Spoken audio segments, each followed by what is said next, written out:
हलचल जब हो दिल में तब मजबूत जिया करना, खुशखबरी की सखी सूचना भेज दिया करना, भेज दिया करना। तू चाल पड़ी परदेस भरा भी क्या किया करना,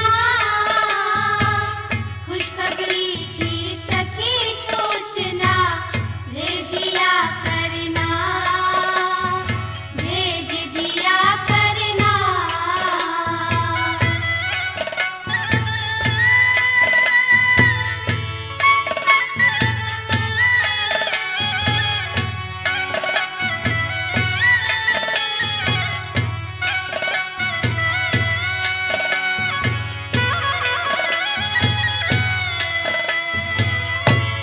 हवा सिंह को न्या शिकवा गिला,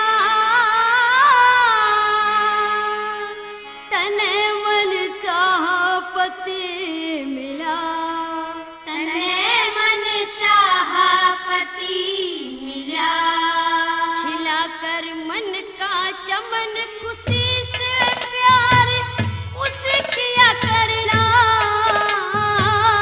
खुशखबरी की सखी सूचना भेज दिया करना, भेज दिया करना। तू चाल पड़ी परदेस भरा भी क्या किया करना, खुशखबरी की